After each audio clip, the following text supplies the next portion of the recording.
5G बहू।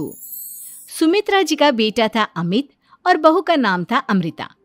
सुमित्रा जी की बहू की बातें सुनकर ऐसा लगता था कि जैसे वो बहुत इंटेलिजेंट है, क्योंकि उससे कभी भी कोई भी सवाल पूछो फट से जवाब दे देती थी। अरे भाई, उसके जवाब से तो गूगल भी पीछे रह जाता था। और इसलिए कम से कम सुमित्रा जी के घर में तो किसी को भी गूगल की जरूरत ही नहीं पड़ती थी। जब भी घर में कोई बात चलती, कोई कुछ भी कहता, तो अमृता फट से कह देती, ये तो मेरे साथ भी हुआ था, मुझे इसके बारे में सब मालूम है। एक दिन सुमित्रा जी अमित और अपनी बहू अमृता के साथ अमित के बुआ जी, फूफा जी यानी कि मुकेश और उर्मिला जी के यहाँ पर मिलने के लिए गए। अरे बहुत अच्छा किया अमित बेटा, इतने दिनों के बाद आए हो तुम। हाँ सुमित्रा भाभी, कभी तो आ जाया करिए अपने बच्चों को लेकर। आपकी बहू के आने से तो हमारे घर में भी रौनक आ गई है।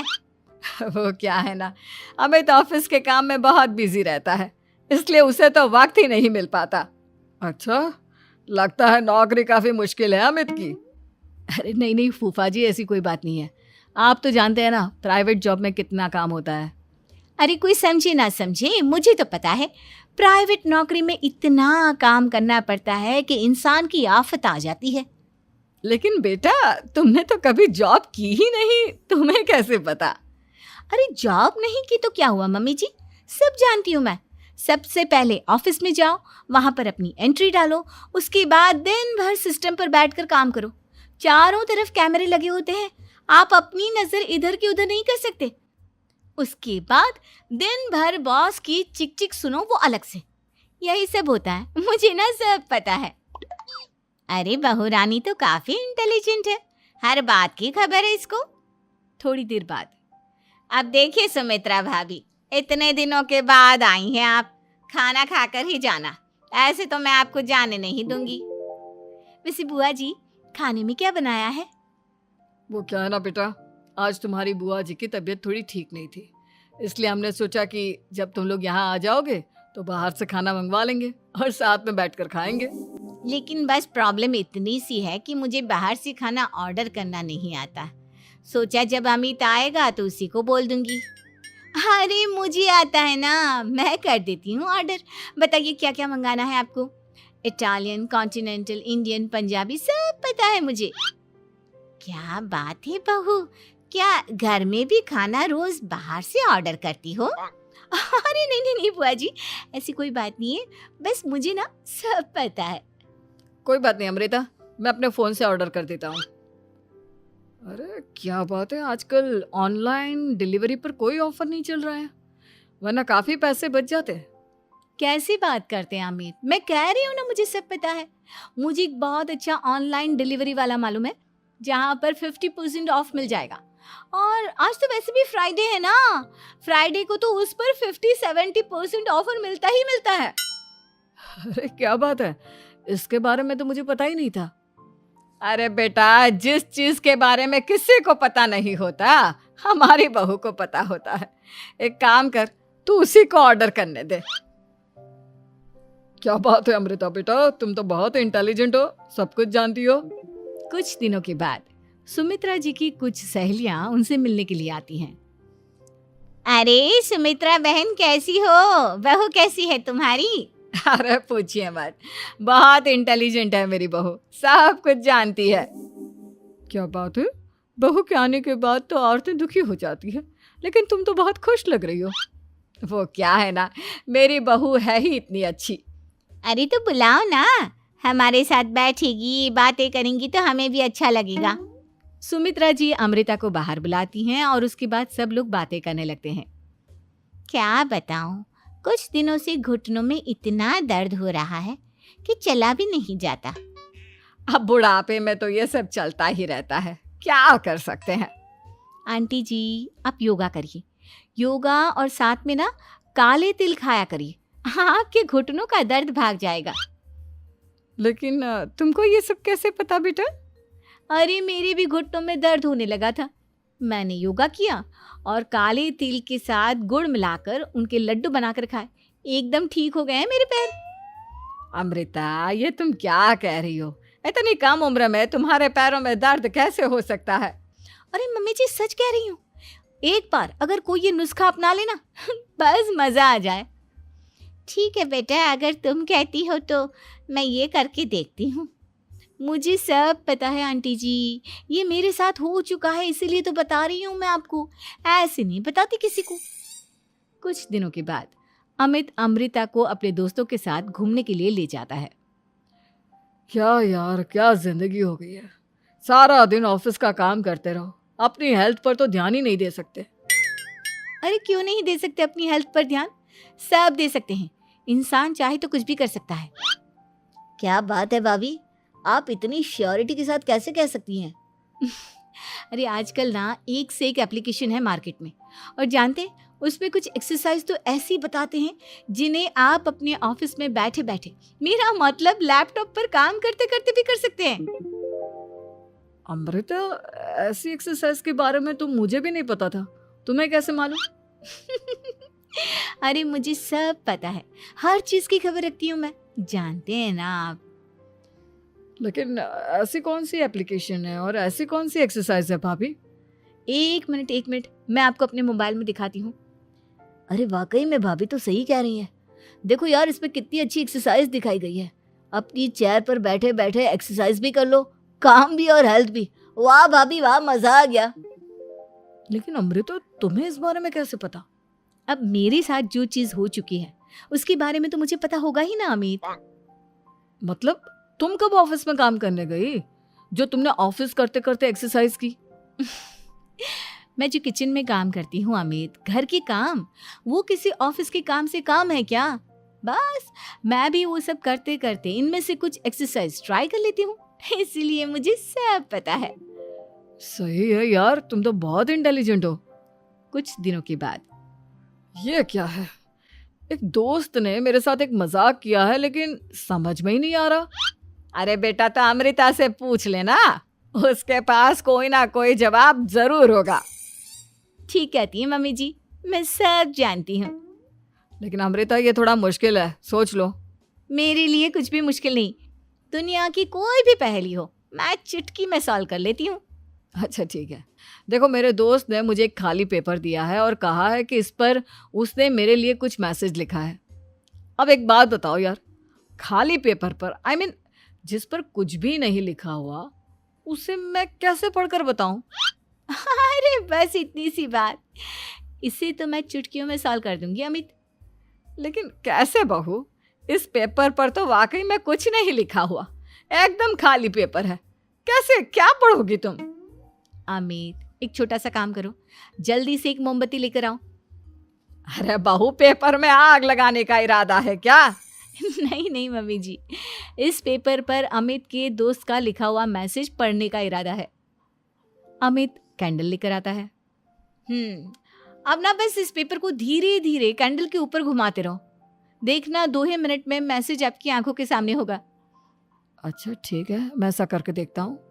2 मिनट के बाद, अरे वाकई में इस पर तो अक्षर बनने लगे, लेकिन ये हुआ कैसे? और अमृता, तुम्हें कैसे पता? बहुत सिंपल है मम्मी जी, अमित के दोस्त ने नींबू के रस से मैसेज लिखकर उसे सुखा दिया।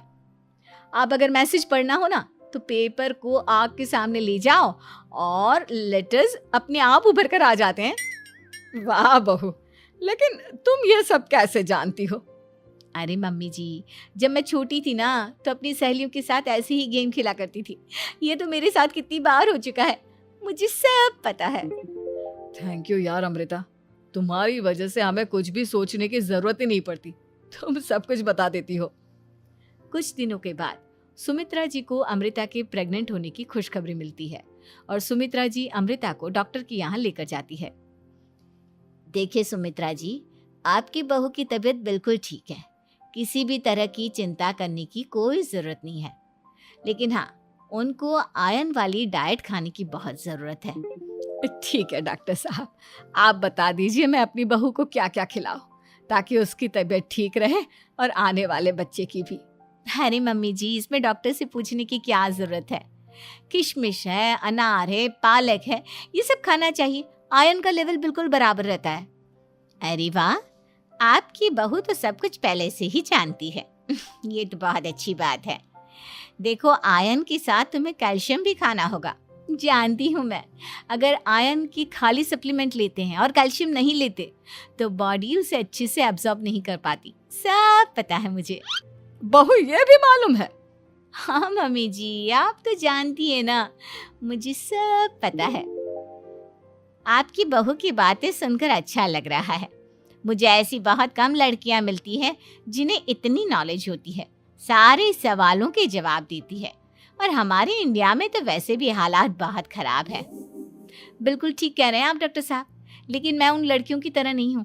बहुत ख्याल रखती हूँ मैं हर चीज़ का। और जानती हैं आप, हमारे घर में तो किसी को किसी चीज़ के बारे में गूगल करने की ज़रूरत ही नहीं पड़ती। बिल्कुल ठीक कह रही है अमृता। अरे कुछ भी पूछ लो, इसे सब पता होता है। अरे वाह, तुम तो बड़ी कमाल की लड़की हो। चलो, ये तो बहुत अच्छी बात है, लेकिन फिर भी डॉक्टर की सलाह पर पूरा ध्यान देना चाहिए। वैसे क्या चाहिए तुम्हें, बेटा या बेटी? अरे डॉक्टर साहब, कुछ भी हो जाए, बस बच्चा अच्छे से हो जाना चाहिए। मुझे तो दोनों में से किसी से कोई भी परेशानी नहीं। और सुमित्रा जी, आप? डॉक्टर मैडम, मुझे तो लड़के और लड़की में कभी भेद करने की आदत ही नहीं है। पोता आए या पोती, मेरे लिए तो दोनों एक बराबर है। सुनकर अच्छा लगा। वैसे आप जानती हैं, हमारे यहाँ पर तो लोगों को बड़ी बेचैनी रहती है ये जानने की कि पेट में लड़का है या लड़की, लेकिन विदेशों में ऐसा नहीं होता। हाँ, वहाँ पर तो सब कुछ पहले से ही बता देते हैं ना। ये भी कोई बात हुई भला? लेकिन तुम्हें कैसे पता कि वहां पर सब कुछ पहले ही बता देते हैं? अच्छा हाँ, तुम तो सब कुछ पहले से ही जानती हो ना। तुम्हारे साथ तो सब कुछ पहले से ही हो चुका होता है। नहीं मम्मी जी, ये तो मेरे साथ पहली बार हो रहा है, इसलिए मैं ये डायलॉग नहीं बोल सकती। अमृता की बात सुनकर सुमित्रा और डॉक्टर दोनों हंसने लगते हैं।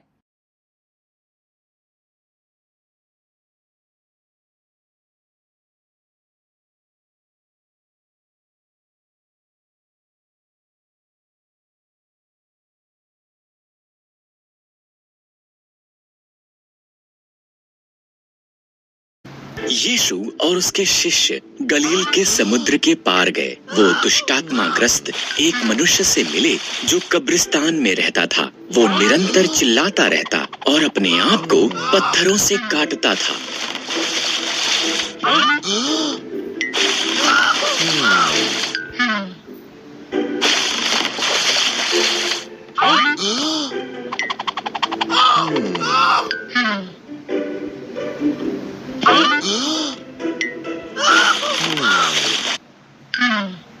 यीशु ने आत्माओं को निकल जाने के लिए कहा। हमें पीड़ा ना दें यीशु। आत्माओं ने रोकर कहा, मेरा नाम सेना है। उस मनुष्य ने कहा, मुझ में बहुत सी दुष्ट आत्माएं हैं।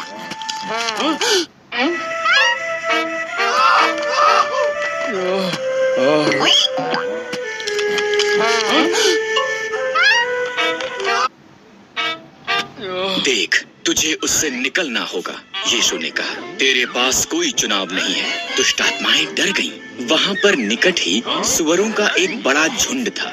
तब हमें सुअरों में भेज दे।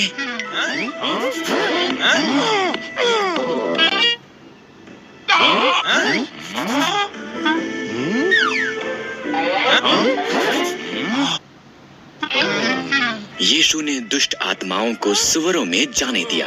पूरा झुंड नीचे ढलान पर झील के किनारे की तरफ दौड़ा और डूब मरा।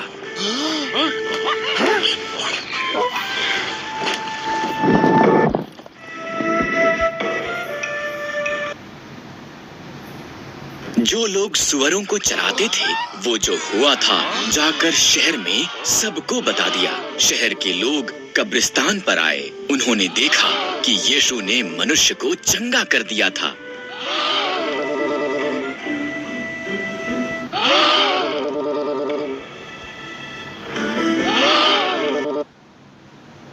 घबराए हुए लोगों ने यीशु को वहां से चले जाने की विनती की। मनुष्य ने यीशु के साथ जाने के लिए पूछा। यीशु ने जवाब दिया, इधर ही रह, प्रत्येक को बता जो मैंने किया है। मनुष्य ने ऐसा ही किया और हर कोई अचंभित हुआ।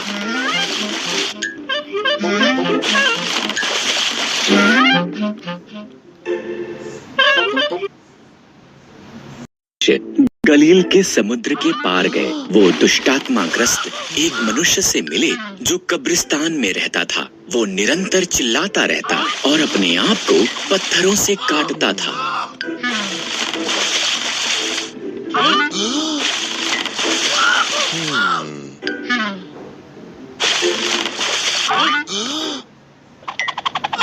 यीशु ने आत्माओं को निकल जाने के लिए कहा। हमें पीड़ा ना दें यीशु। आत्माओं ने रोकर कहा, मेरा नाम सेना है। उस मनुष्य ने कहा, मुझ में बहुत सी दुष्ट आत्माएं हैं।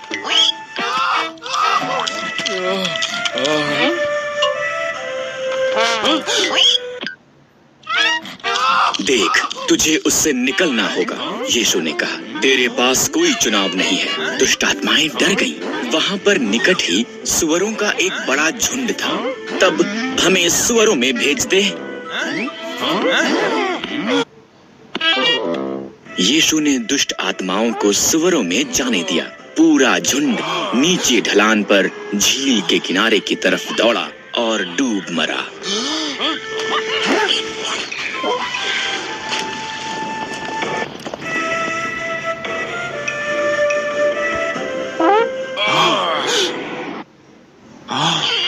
जो लोग सुअरों को चराते थे, वो जो हुआ था जाकर शहर में सबको बता दिया। शहर के लोग कब्रिस्तान पर आए। उन्होंने देखा कि यीशु ने मनुष्य को चंगा कर दिया था।